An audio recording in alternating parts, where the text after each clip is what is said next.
1948 میں ایک طرف پاکستان بے سر و سامانی کے عالم میں حالت جنگ میں تھا، دوسری طرف بانی پاکستان شدید بیمار ہو گئے، لیکن بیماری بھی انہیں گورنر جنرل کی حیثیت میں پاکستان کی خدمت کرنے سے نہیں روک سکی۔ قائد اعظم کے دور حکومت میں پاکستان کی مشکلات بے پناہ تھیں، مگر حوصلے جوان تھے۔ اس دور میں مالی مشکلات کے ساتھ 70 لاکھ مہاجرین کا اضافی بوجھ بھی پاکستان کے کاندھوں پر چڑھا تھا۔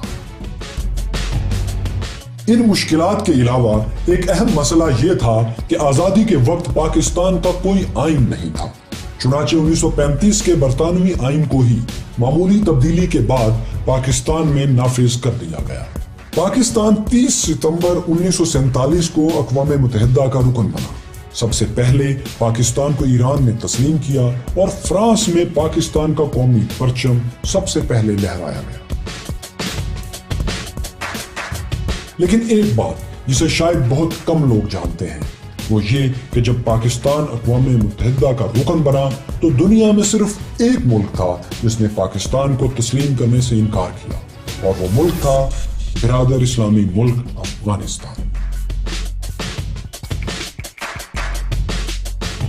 تو یہ تھے وہ حالات جن میں بیمار قائد اعظم کو انتہائی خطرناک حالت میں بلوچستان کے شہر زیارت سے کراچی لایا گیا۔ آپ ایئرپورٹ پر اترے تو بیماری سے نڈھال تھے، لیکن انہیں اس حالت میں لے جانے کے لیے ایک کھٹارا سی ایمبولینس بغیر نرس کے بھیج دی گئی۔ اس پر ستم یہ کہ ایمبولینس قائد اعظم کو ان کی رہائش گاہ تک پہنچانے سے پہلے ہی راستے میں خراب ہو گئی۔ جب دوسری ایمبولینس منگوائی گئی تو اس دوران 1 گھنٹے کا وقت لگ گیا، جس میں محترمہ فاطمہ جناح بیمار بانی پاکستان کو پنکھا چلتی ہے۔ اس سوال کا جواب آج کسی کے پاس بھی نہیں کہ خراب ایمبولینس بھیجنا ایک سازش تھی یا ایسا ایک بے سر و سامانی سے لڑتی ریاست میں کمیونیکیشن کے گیپ کی وجہ سے ہوا۔ ایسا بھی کہا جاتا ہے کہ قائد اعظم کی آمد کے بارے میں لیاقت علی خان آگاہ ہی نہیں تھے۔ یہ عذر بھی پیش کیا جاتا ہے کہ اس وقت پورے کراچی میں صرف 2 ایمبولینسز تھیں، جن میں سے ایک کو قائد اعظم کے لیے بھیج دیا گیا۔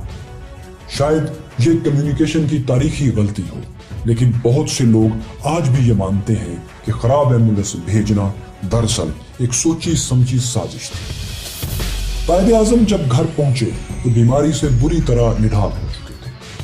آخری وقت میں ان کی بہن محترمہ فاطمہ جناح اور ذاتی معالج کے سوا ان کے ساتھ کوئی دوسرا موجود نہیں تھا۔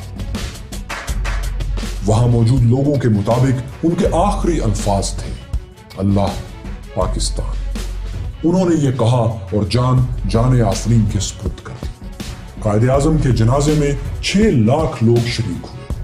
قائد اعظم کی وصیت کے مطابق ہی ان کی نماز جنازہ علامہ شبیر احمد عثمانی نے پڑھائی اور خواجہ ناظم الدین کو پاکستان کا دوسرا گورنر جنرل نامزد کر دیا گیا۔